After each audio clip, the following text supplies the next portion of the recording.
This is the picture we've all been waiting for, the deepest image of the cosmos ever captured. Humanity has never seen so far back and so clearly into the depths of the universe's history.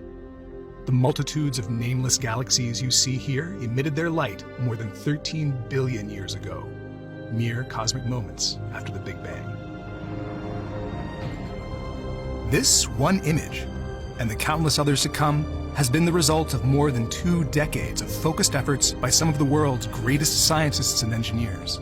From concept to construction and testing, from launch to deployment and commissioning in the frigid depths of space, from opening its new eyes on the cosmos to gathering and processing the data to ensure it sees more clearly than ever before. 30 years from now, when we look back at the most amazing science from Webb, half of it's going to be what we plan to do, but half of it's going to be some really fascinating science that we haven't even yet thought of. Those are just the first images.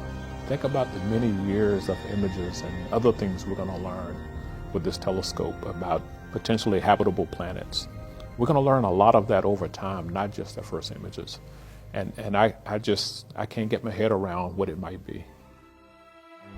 Our time machine is the James Webb Space Telescope, or JWST, a one-of-a-kind observatory built to unveil how the universe first began to shine, and much, much more.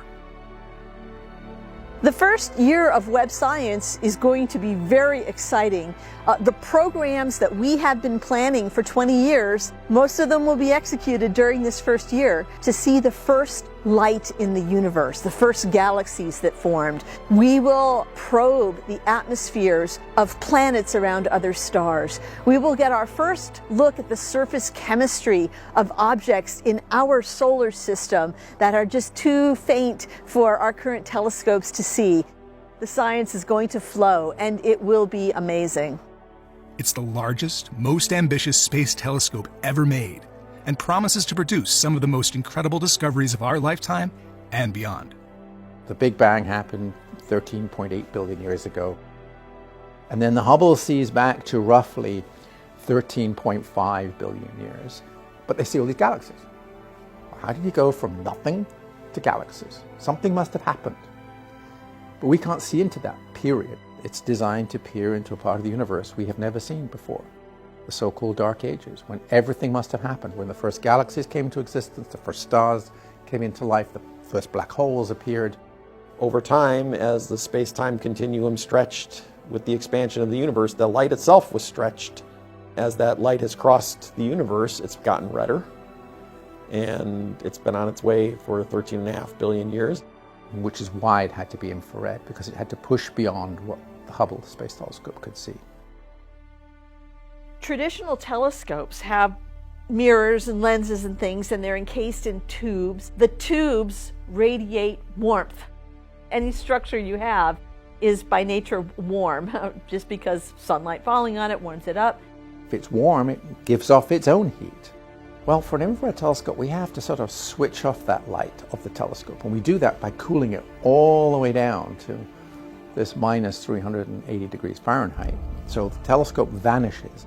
Those considerations are what drove us to have this exposed mirror and spindly secondary and giant sun shields. All of that is designed to keep the telescope and its mirrors as cold as possible.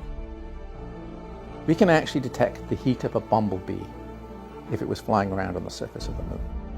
But that's how sensitive this telescope is, as long as we can get the telescope itself cooled all the way down to this minus 380 degrees, to this cryogenic temperature. I have to admit, my early days, I laughed a lot because we didn't know how to do this. So those early days were really just figuring out what technologies needed to be invented, what didn't exist at the time, and then laying those out in a systematic fashion of how do we go from this doesn't exist to this does exist. JWST's starlight-catching 6.5 meters segmented mirror is more than the observatory's eye. The mirror is really its heart, the most vital, central part that gives life to the whole. Nothing quite like it has ever been made before, or is likely to be made again. In both form and function, it is not so much a mirror as it is a monument to the great things humans can do when we come together in pursuit of pure discovery. When you think of the level of precision that's in this entire thing, it did not want to exist, and it really took sheer will. That's been a real privilege for me, is to be able to watch, some incredibly talented people just pour their entire energy into this and almost will it into being. There are actuators on each segment that can shift its position and curvature by millimeters, all the way down to a few thousandths the width of a human hair. Altogether, they will ensure the 18 primary segments are aligned as though they're a single monolithic mirror. It's essentially like having 18 separate telescopes, because the 18 segments are initially pointing in different directions.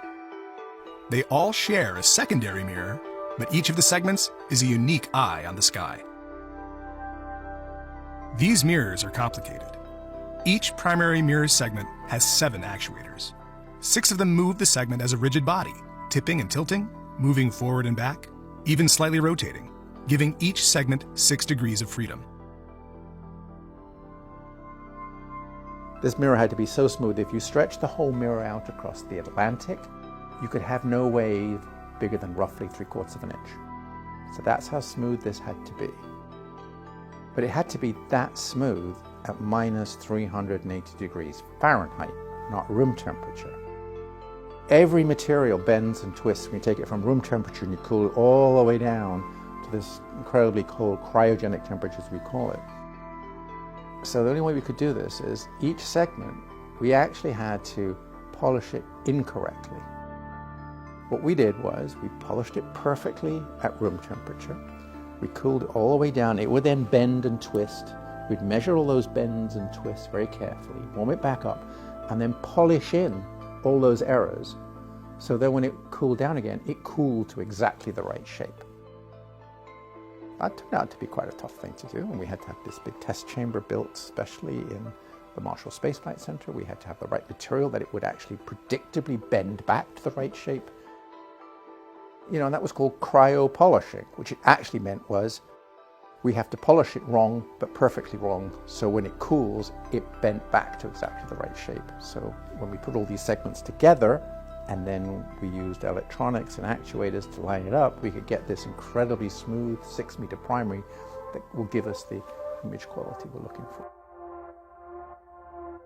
JWST will see further and more clearly into the past than any observatory that has come before. Yet it is really a facility for the future. It will be an engine of discovery for the next generation of scientists, opening new windows on the universe. Everything nominal is my new favorite word. That's what I kept saying. Every time they said nominal, I said yes to myself. Oh. I suspect they're going to come up with some questions that we haven't even thought to ask yet. We have set this foundation, but it's actually going to be others who are going to carry the science forward now. Oh, whoa! Oh, there it is. Oh, you're beauty. Oh my gosh, look at all the stuff folded up. JWST may find the first evidence that just as life arose here, it did out there too. Could one telescope rewrite every chapter of our textbooks about the universe? It's time to find out. Oh, I think it's going to change the way we see the universe dramatically. No question about that. A lot of the science and I think the discoveries that come are going to be things we haven't even thought about yet. The folks like me who have been working on this program for decades, our time is designed to span the full suite of science capabilities. When do black holes form? What happens when black holes form in the centers of galaxies? How do those black holes interact with the gas and the stars in those galaxies? How does that change the galaxy? How does it change the black hole? How does that alter how light gets out and radiates the rest of the universe? There will be science related to exoplanets and looking at some of the nearest and brightest exoplanets to try to probe the atmospheres of those exoplanets. When we first found exoplanets, we assumed they would all look like the Earth or like our solar system. What we discovered, no. All those exoplanets come from a whole wide variety of different solar systems, huge diversity, far more than our original models told us were possible. And there will be observations within our solar system as well, looking at the Great Red Spot of Jupiter, looking at distant Kuiper belt objects to figure out what their surface chemistry is. All of that science is all going to happen in the first year of Webb's operations. It's going to be really exciting. Piercing the darkness to reveal the very first light is only the beginning. Billions of dollars and lifetimes of work have brought us to this historic moment as the science of JWST begins. But all this is only the very first step on a journey of discovery that will take us from the first rays of cosmic dawn to the very ends of the universe. What mysteries and treasures await us along the way in the untold depths of the sky? We're about to find out.